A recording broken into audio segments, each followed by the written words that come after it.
सेवा ही परमो धर्म जिनको चरितार्थ करते हैं। आप हैं संस्थापक एवं संचालक गुरुकुल ICS एकेडमी, जो कि प्रदेश की एक प्रतिष्ठित कोचिंग संस्थान है। आप वरिष्ठ सामाजिक कार्यकर्ता हैं। अखिल भारतीय वनवासी कल्याण आश्रम बिलासपुर महानगर के अध्यक्ष रहे हैं। वर्तमान में आप प्रांत सचिव हैं विद्या भारतीय उच्च शिक्षा संस्थान छत्तीसगढ़ के। वर्तमान में आप प्रांत सचिव भी जम्मू कश्मीर अध्ययन केंद्र छत्तीसगढ़ हैं। प्रांतीय संयोजक आज के कार्यक्रम के जनजाति समाज का गौरवशाली अतीत अभियान के मुख्य वक्ता माननीय श्री ब्रजेंद्र शुक्ला जी को मैं पूरे सम्मान के साथ आमंत्रित करती हूँ।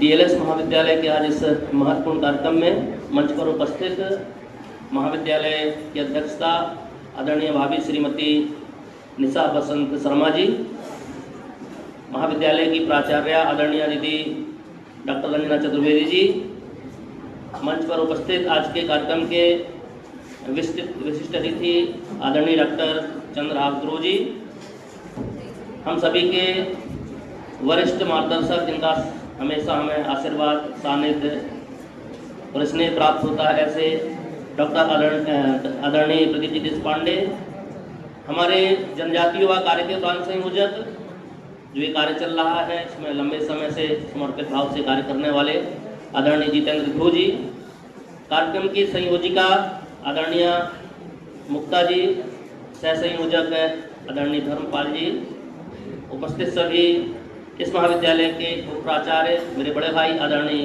प्रताप पांडे जी, उपस्थित सभी प्राध्यापकगण, छात्र छात्राएं, सबसे पहले आप सभी को सादर वंदे मातरम। अभी आपने एक गीत देखा, मूवी सभी ने देखा होगा, लेकिन चूंकि मूवी हम मनोरंजन के दृष्टिकोण से जाते हैं, इसलिए हमने काफ़ी गंभीरता से अनुभूति नहीं किया होगा। लेकिन मैंने देखा कई लोगों के आंखों में आंसू नजर आ रहे थे, और हम लोग तो लगभग ये कार्यक्रम एक माह से कर रहे हैं, तो जब वो गीत चलता है तो दुख भी होता है, और जिन लोगों ने हमारे साथ शोषण किया एक आवेश क्रोध भी आता है, आप सबको भी थोड़ा महसूस हुआ होगा।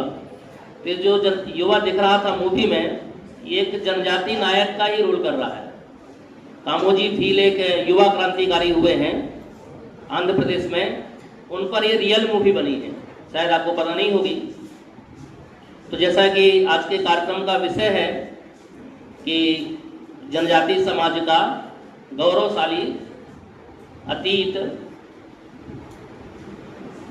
तो जनजाति समाज के विषय में हम सभी जानते हैं, और हम सौभाग्यशाली हैं कि हमारे प्रदेश में हर तीसरा व्यक्ति जनजाति है, और जनजाति समाज को समझने की आवश्यकता है।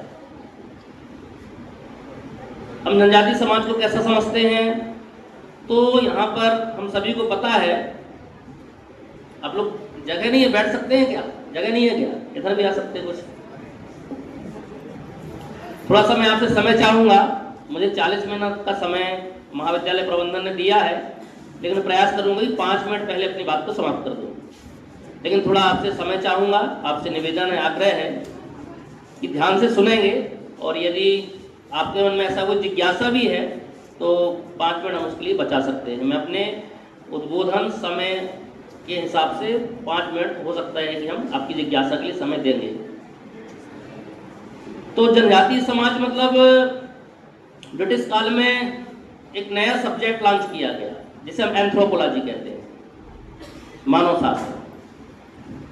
समाज का अध्ययन समाजशास्त्र करता है। इसमें काफी मानविकी विषय के भी छात्र होंगे, और जब समाज का अध्ययन किया जाता है सामाजिक दृष्टिकोण से किया जाता है, और सामाजिक दृष्टिकोण एक ऐसा अप्रोच है जो व्यापक होता है। हमारे देश के प्रधानमंत्री बोलते हैं कि मैं राजनेता बन के कार्य नहीं कर रहा हूं, मैं राजनीति नहीं करता हूं, मैं समाज नीति करता हूं। इसका मतलब यह भी होता है कि कोई भी समाज को जो देखता है उसका दृष्टिकोण व्यापक होना चाहिए। यदि किसी एक दृष्टिकोण से देखेगा तो एक समाज का अच्छा कार्यकर्ता नहीं बन पाएगा, एक अच्छा नागरिक नहीं बन पाएगा। तो मानव शास्त्रियों ने जनजाति समाज के लिए एक छवि प्रस्तुत की। हम सभी पढ़ते हैं, असभ्य समाज, बर्बर समाज, जंगली समाज, एक ऐसा समाज जिसे हमें मूल धारा में लाना है। और दुर्भाग्य से आजादी के बाद भी उसी पाठ्यक्रम को आगे बढ़ाया गया।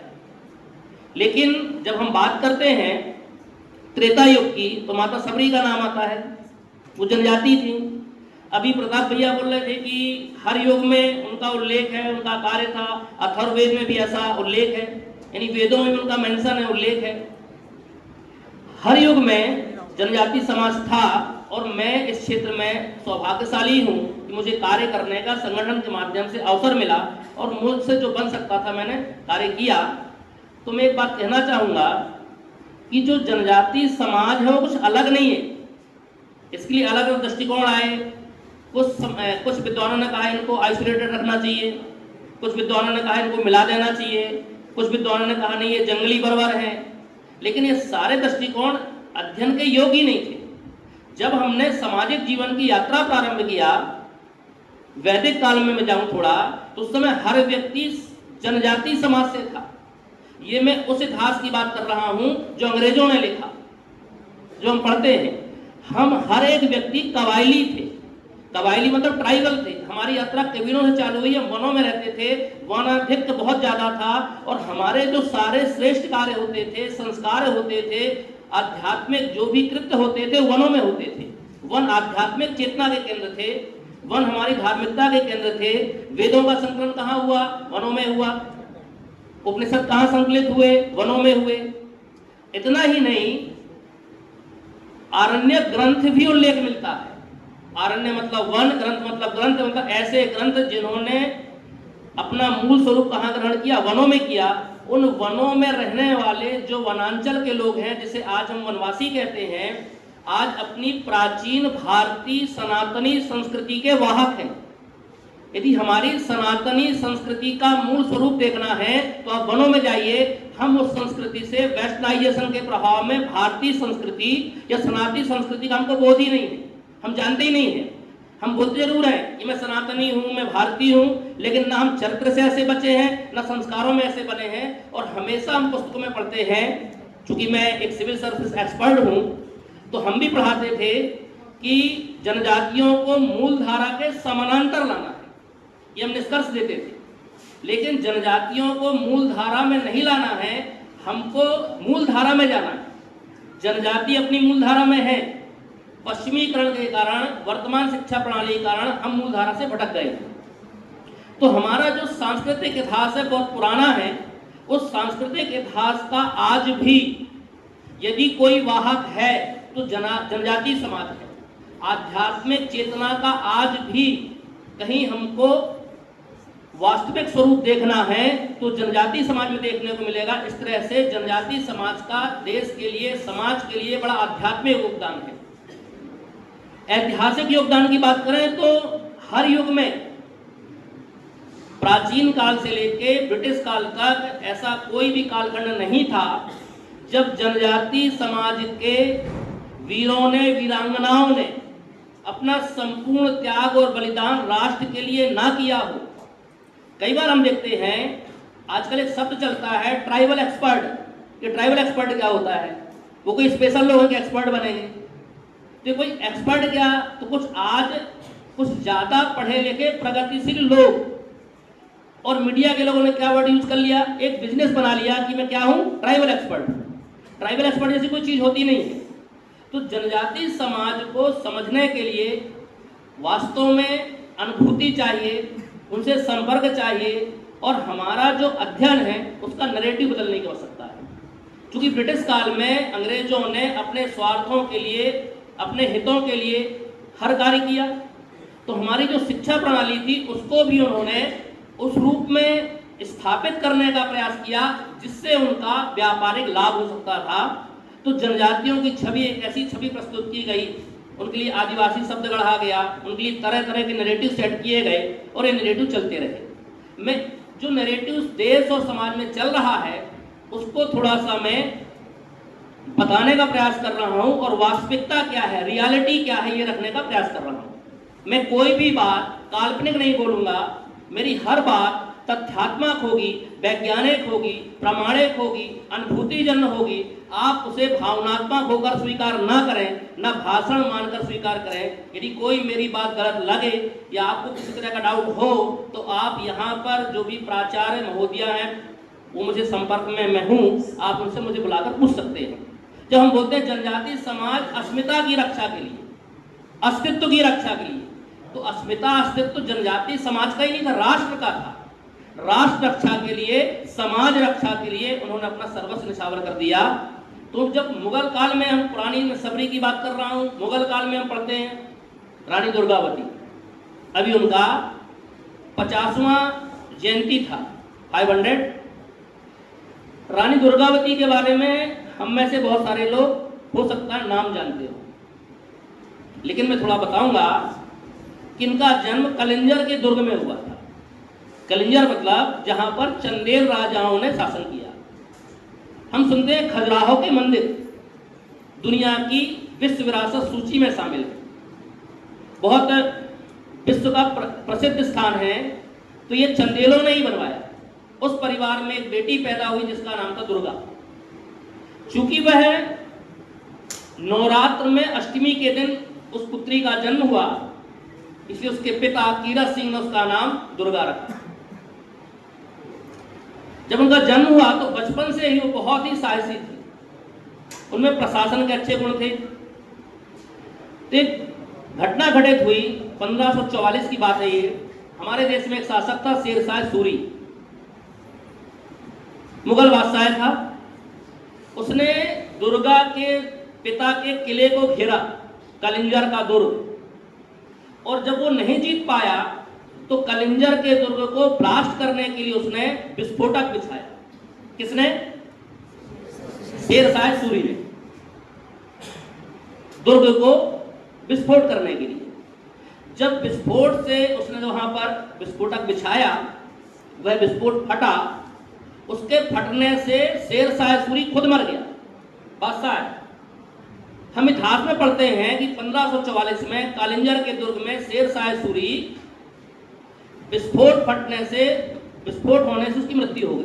लेकिन आपको पता है क्या, इस विस्फोट को करने वाला व्यक्ति कौन था? तो एक युवती थी जिसका नाम दुर्गा था। ये हो सकता है कि अभी जो नया नैप आया है, नेशनल एजुकेशन पॉलिसी, जिसमें नए तरीके से इतिहास का सत्य और तथ्य सामने आएगा, हो सकता है कि एनसीईआरटी की जो बुक्स आ रही है उसमें इस बात का उल्लेख हो। तो दुर्गा ने कैसे उड़ाया? दुर्गा ने मजाक मजाक में अपने गांव की सहेलियों को बुलाया, बड़ी मात्रा में लकड़ी इकट्ठी किया, जहां वो खड़ा था लकड़ी से उसको ऐड किया, डायरेक्शन हुआ, तो जो ब्लास्टिंग हुई लकड़ी के सहारे शेरशाह सूरी तक गई।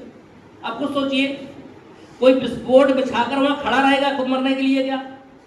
तो राजा विस्फोट बिछा के कैसे मर सकता है? तो उसको मारने वाली थी दुर्गा, लेकिन दुर्गा का नाम कहीं इतिहास में नहीं है। तो दुर्गा का जन्म चंदेल राजपूत परिवार में हुआ, लेकिन उनका विवाह जनजाति समाज में हुआ। गढ़ा क्षेत्र बहुत समृद्ध क्षेत्र था। गढ़ा क्षेत्र मतलब आज का मंडला, जबलपुर, डिंडौरी, भोपाल तक, यहाँ पूरा बुंदेलखंड, उत्तर प्रदेश तक, हमारा संपूर्ण छत्तीसगढ़, आधा उड़ीसा, इस सारे क्षेत्र में शासन करते थे गौड़ वंश के राजा, जनजाति राजा। उनमें दलपत साय हुए। रानी यानी दुर्गा का और दलपत साय का उस समय प्रेम विवाह हुआ, यानी जन्म हुआ राजपूतों के यहाँ, विवाह हुआ जनजाति राजा के यहाँ। इस तरह से जनजाति समाज सनातनी कैसे, मैं ये बता रहा हूं। यदि सनातनी नहीं होता तो एक राजपूत राजा की बेटी दलपत साय से विवाहित नहीं होती, वो रानी बनकर आई। दुर्भाग्य से उनके पति का देहावसान हो गया। उनका एक छोटा पुत्र था जिसका नाम वीर नारायण सिंह था। अब बात चली कि दलपत साय नहीं रहे, अब राजा कौन होगा? तो रानी ने कहा कि मैं शासन करूंगी। इस तरह से रानी दुर्गावती शासिका हुई और वीर नारायण सिंह को राजा बनाया गया। चूंकि वो कम आयु के थे इसलिए संरक्षिका उनकी मां बनी और उन्होंने जनहितैषी कार्य किया। उनका प्रशासन उनका प्रबंध आज भी अनुसंधान का केंद्र है। हम अकबर के मैनेजमेंट का अनुसंधान करते हैं। MBA के सिलेबस में, लोक प्रशासन के सिलेबस में हम लोगों ने मैनेजमेंट ऑफ अकबर पढ़ा है, लेकिन मैनेजमेंट ऑफ रानी दुर्गावती नहीं पढ़ा। लेकिन रानी दुर्गावती का प्रशासन श्रेष्ठ प्रशासन था और उसने जनजाति समाज के कल्याण के लिए शासन नहीं किया। उनके शासन में हर वर्ग, चाहे वो स्त्री हो, पुरुष हो, जनजाति हो, दलित हो, सवर्ण हो, वणिक हो, सारे लोग बहुत समृद्ध थे, खुश थे, प्रसन्न थे। आज जो GST है, इस तरह का GST रानी दुर्गावती ने अपने समय पर लगाया था। उस समय अकबर बादशाह आया था। अकबर ने उनसे कहा कि मुझे अपना मंत्री और हाथी दे दो, लेकिन रानी ने कहा नहीं, मैं मंत्री और हाथी तुमको नहीं दे सकती हूं। अकबर ने उनको अधीन करने का भी प्रयास किया, लेकिन रानी दुर्गावती ने कहा कि मैं एक विदेशी शासक के अधीन कभी भी शासन नहीं कर सकती हूं। अकबर ने सेना भेजा। अकबर की सेना को रानी दुर्गावती ने 5 बार पराजित किया। 5 बार रानी ने हराया, और जो रानी हारी वो हारी नहीं, उनके ही बीच के किसी व्यक्ति ने गद्दारी किया, मुखबिरी किया और रानी को घेरा गया। रानी को लगा कि अब मुझे अकबर के हरम में जाना पड़ेगा, इसलिए हरम में जाने के स्थान पर रानी ने आत्म बलिदान किया, स्वयं खंजर भोंक लिया। तो क्या इतिहास इसकी जानकारी देता है? तो रानी दुर्गावती कौन थी? जनजाति थी। ऐसे जनजाति नायकों की बड़ी श्रृंखला है जिसे इतिहास के पन्नों पर स्थान नहीं दिया गया। इसी उद्देश्य को ध्यान में रखते हुए सन 2022 में देश के यशस्वी प्रधानमंत्री ने कहा कि जो राष्ट्र के अनसंग हीरोज हैं, अनटोल्ड हीरोज हैं, उनको सामने लाने की आवश्यकता है। इसी बात को ध्यान में रखते हुए अखिल भारतीय वनवासी कल्याण आश्रम के द्वारा एक हमारा अलग से कार्य विभाग है, युवा कार्य, उसके राष्ट्रीय प्रमुखों ने पूरे देश में विश्वविद्यालय में टीम बनाकर जाने का प्रयास किया। उस कार्यक्रम में यहाँ भी कार्यक्रम हुए और लगातार ये चल रहे हैं। केवल रानी दुर्गावती नहीं, मुगल काल में ही हम महाराणा का नाम सुनते हैं। महाराणा प्रताप बहुत ही महान व्यक्ति थे। हल्दी घाटी का युद्ध लड़ा, ये गौरव की बात है, ये गर्व की बात है, उनको कभी भूलना नहीं है।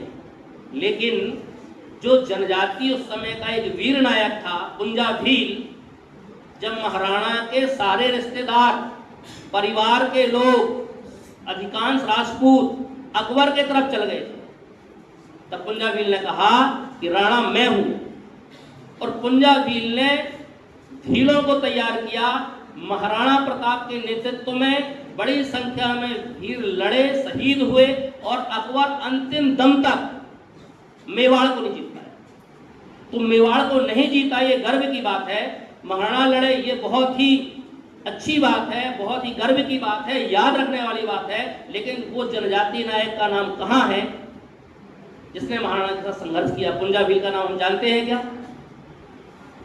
हम अंग्रेज यहाँ पर आए 1757 में, प्लासी के युद्ध में उन्होंने यहाँ पर स्थापना किया। लेकिन जो निर्णायक युद्ध था, बक्सर का युद्ध था। बक्सर के युद्ध के बाद उनको रेवेन्यू कलेक्शन का अधिकार मिल गया। 1773 में रेगुलेटिंग एक्ट आया, ब्रिटिश काल में बंगाल में शासन प्रारंभ हो गया। सोचिए, जब ब्रिटिश शासन की शुरुआत हुई, जब भारत में कहीं भी ब्रिटिश शासन शोषणकारी है, इस तरह की चर्चा भी नहीं थी। उस समय पर शुरुआत में ही 1780 में झारखंड के भागलपुर क्षेत्र के एक जनजाति नायक ने विद्रोह कर दिया। उसका नाम था तिलका मांझी।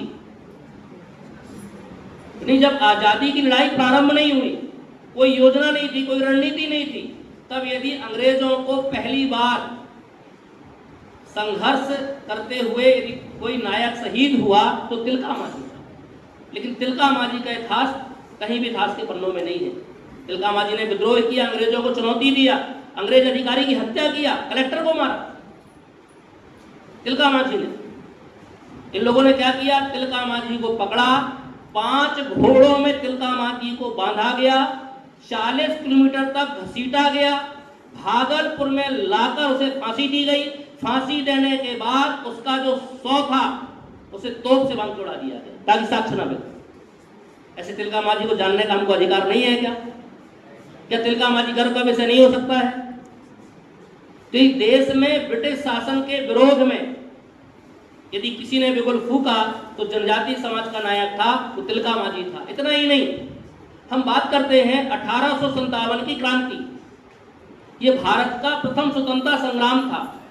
इसके लिए वीर सावरकर जी ने लिखा है, उन्होंने ही लिखा है कि वार ऑफ इंडिपेंडेंस था, वार ऑफ इंडिपेंडेंस था, फर्स्ट वार ऑफ इंडिपेंडेंस था। लेकिन इसके पीछे पृष्ठभूमि जो तैयार हुई 1857 के पहले और 1780 के बाद जनजातीय विद्रोहों की लंबी श्रृंखला है। लेकिन ना वो शोध का विषय है, ना वो अध्ययन का विषय है, ना वो अध्यापन का विषय है। इसी प्रदेश के पिंजवार जनजाति के थे नारायण सिंह, सोना खान के जमींदार थे, राजा थे। बलौदा बाजार में उनका है सोना खान। कभी आप जाइए, जरूर जाना चाहिए, क्योंकि ये जनजाति नायक जो देश के लिए लड़े, ये जनजाति समाज के लिए लड़े, देश के लिए लड़े।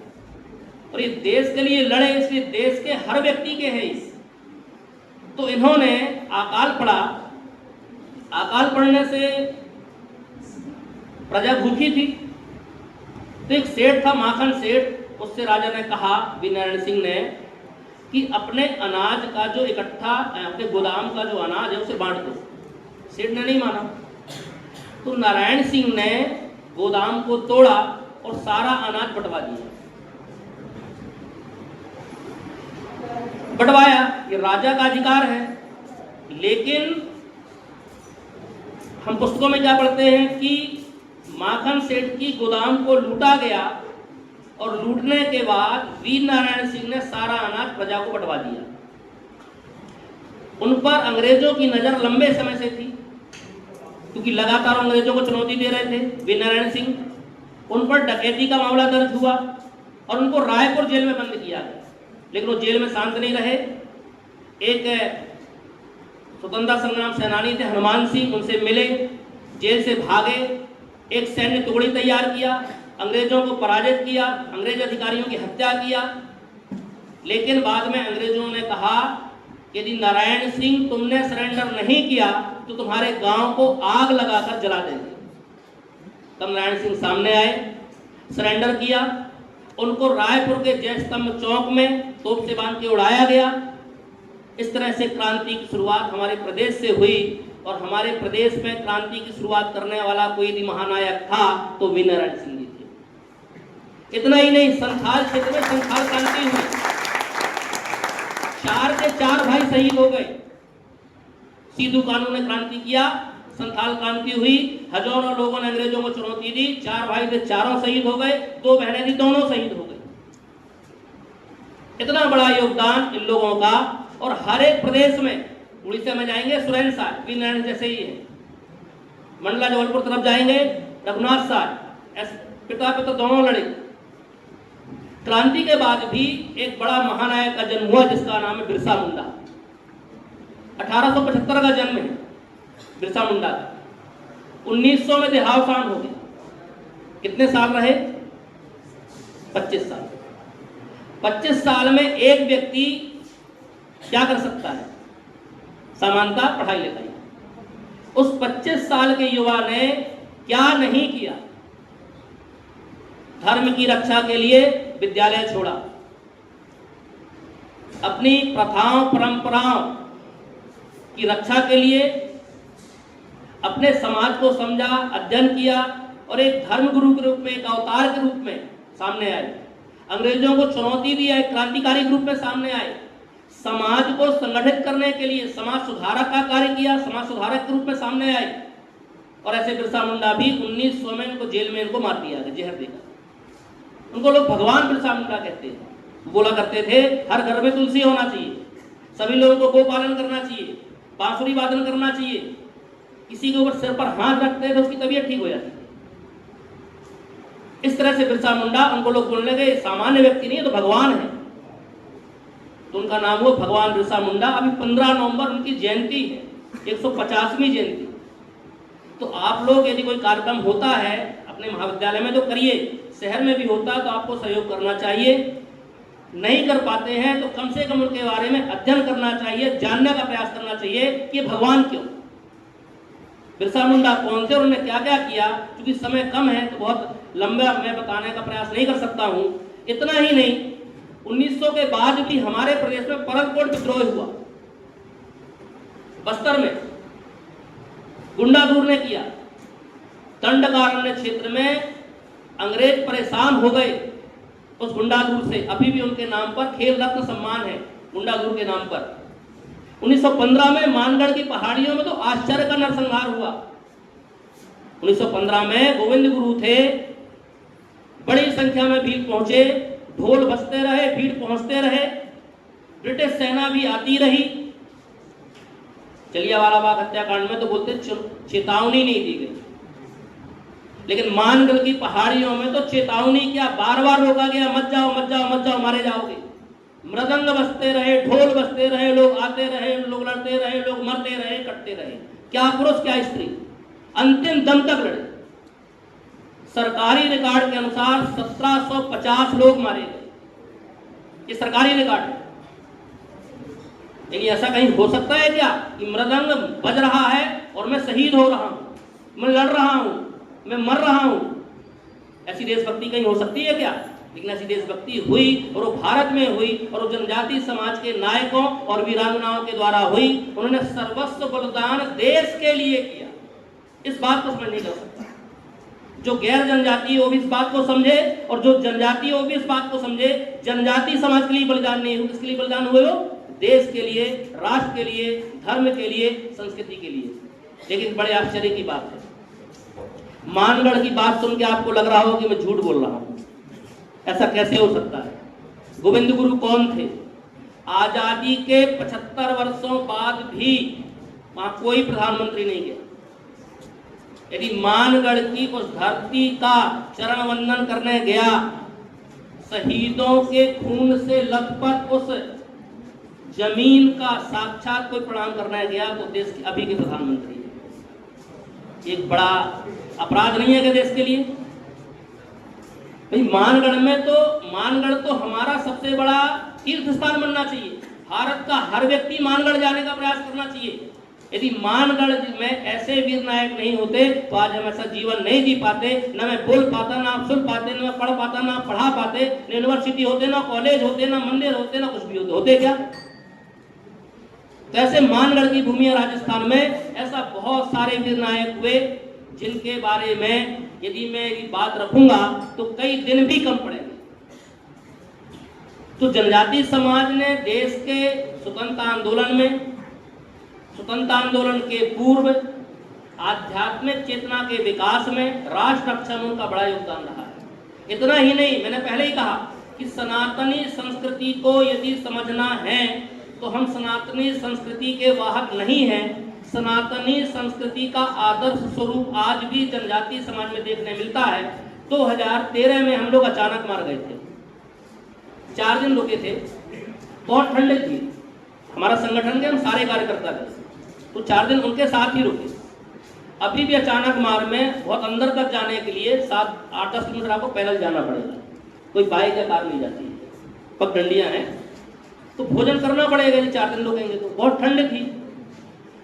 तो वो जो उनके पास भोजन था, कोदो कुटकी, मोटा अनाज, लाल मिर्ची की चटनी, कुछ खट्टा, वो भोजन बनाने के बाद जब भोजन बन जाता था तो पैर धुलते थे।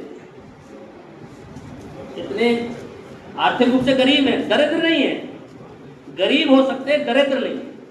पैर धुलते थे, पैर धुलने के बाद हाथ जोड़ के हमसे बोलते थे, उनकी जो अपनी भाषा थी बैगी गोड़ी, कि भोजन ग्रहण करिए।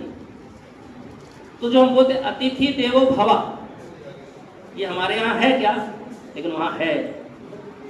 मातृ पितृ देवो भव हमारे यहाँ नहीं बचा है। हमारे यहाँ वृद्धाश्रम खुल रहे हैं। वृद्धाश्रम में रहने वाले जो बुजुर्ग हैं वो गरीब परिवारों के लोग नहीं होते हैं, वो अधिकारियों के माता पिता होते हैं। आज भी वहाँ गरीबों में माता पिता की सेवा होती है।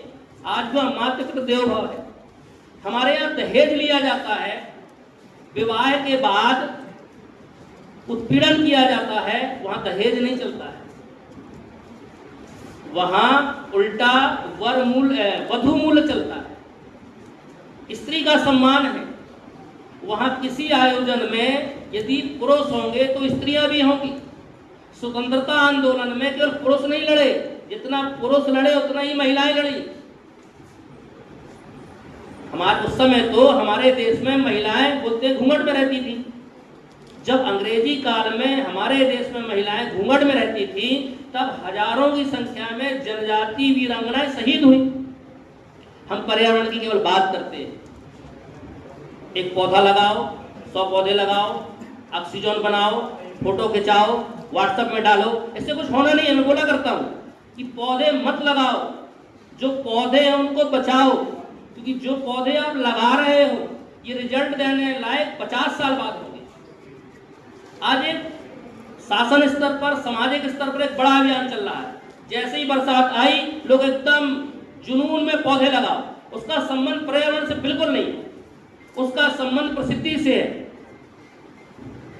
तो पौधे लगाने से ज्यादा पौधे बचाइए। तो मैं बताना चाह रहा हूं कि जनजाति समाज के लोग कितने पर्यावरण प्रेमी हैं कि जंगलों में रहते हैं लेकिन वनों को नहीं काटते। ये अंग्रेजों की थीसिस है कि स्थानांतरित कृषि से उन्होंने वनों का नाश कर दिया। यदि वनों का नाश करते तो आज इतने वन होते क्या? और ध्यान दीजिए, आज भी वो अपने घर घास फूस से बनाते हैं, जलाऊ लकड़ी से बनाते हैं, सागौन साल से नहीं बनाते हैं। सागौन साल हम सभ्य समाज के लोग काटते हैं, हम अमीर लोग काटते हैं, हम बड़े लोग काटते हैं। वो कभी भी जो इमारती लकड़ी उसको नहीं काटते हैं। जल जमीन संरक्षण की बात वो लोग करते हैं, हम केवल बोलते हैं, हमारे जीवन शैली में वो नहीं है। पर्यावरण के बड़े संरक्षक हैं। तो जनजाति समाज से बहुत कुछ सीखने लायक है। जनजाति समाज, मैंने इससे पहले ही कहा कि सांस्कृतिक चेतना के, आध्यात्मिक चेतना के बड़े स्रोत हैं और प्रशिक्षण भी बड़े केंद्र हैं। उनमें एक बड़ी परंपरा होती थी युवाग्रह। अंग्रेजों ने क्या लिख दिया? युवाग्रह अविवाहित लड़के लड़कियों का प्रशिक्षण स्थान है और रात्रि में लगता है। उसको जो कुछ ज्यादा इंटेलिजेंट एकेडमिक फील्ड के लोग तो और बढ़ा चढ़ा दिया, जबकि युवाग्रह विशुद्ध रूप से पवित्र चेतना के केंद्र है। अब युवाग्रह विलुप्त हो रहे हैं। वहां पर जनजाति संस्कृति की ट्रेनिंग दी जाती है। वो स्कूल जैसे ही हैं लेकिन अनौपचारिक होते हैं। पढ़ाने वाला वहीं का, पढ़ने वाला वहीं का। हाँ, वो लिख के नहीं पढ़ाते। तो हमारी शिक्षा भी कभी लिखित नहीं थी। भारतीय शिक्षा तो सीधी सी परिभाषा है अनौपचारिक और अलिखित शिक्षा। जो आज हमारी शिक्षा है औपचारिक और लिखित, ये भारतीय शिक्षा है ही नहीं। भारतीय ज्ञान परंपरा में बोर्ड और पेन का कभी भी प्रयोग नहीं था। उसका कारण था कि हमको पढ़ाने वाले भी ऋषि होते थे और पढ़ने वाले भी ऋषि होते थे, इसलिए उनकी याददाश्त एक जन्म क्या जन्मों जन्मों तक रहती। हम कालांतर में अनेक परिवर्तन आए, हमारी चेतना में कमी आई, परिवर्तन आए। उसके कारण हमारा जो एक अतीत गौरव हमने खो दिया, और इसी अतीत गौरव का बोध कराने का एक भाग ये कार्यक्रम भी है। इसलिए मैं आप सभी से निवेदन करूंगा, आपने मेरी बात ध्यान से सुना, समझने का प्रयास किया। तो आप सभी युवा हैं, आप इस देश की ताकत हैं। हमारी आयु बढ़ रही है, अभी आप कार्य करने की आयु में प्रवेश करेंगे। तो जो भी मैंने कहा उसे आप केवल भाषण मानकर या बौद्धिक मानकर स्वीकार नहीं करें। इस विषय में आपका अध्ययन भी होना चाहिए, जानकारी भी होना चाहिए, अनुभूति भी होना चाहिए। यदि बात कुछ भी गलत लगती है तो आप पूरे समझदार व्यक्ति हैं, बड़े हैं, आप उस बात का कहीं भी आप उसका शुद्ध भी स्रोत देख सकते हैं। आपको डाउट है मुझसे पूछ सकते हैं, क्योंकि कोई भी हम ऐसी बात नहीं रखते हैं, न हमारे संगठन में ऐसी कोई बात होती है जो कोई नैरेटिव सेट करने के लिए होती है। हमारा काम नैरेटिव सेट करना नहीं है। हमारा काम जो सत्य है, सही है, उसको समाज तक लाना है। और समाज जीवन में हमारा समाज समृद्ध समाज हो, समृद्ध समाज हो, जहाँ शांति हो, सुरक्षा हो, भाईचारा हो और एक मजबूत राष्ट्र की जो इच्छा हर व्यक्ति रखता है वो पूरी हो। इसके लिए हमारे संगठन हम सभी कार्य करते हैं। आप सभी ने मुझे सुना, बहुत इतना सम्मान दिया, इसलिए मैं महाविद्यालय प्रबंधन का आप सभी का धन्यवाद देता हूँ। बस मैं इतना कहते हुए अपनी बात को समाप्त करता हूँ।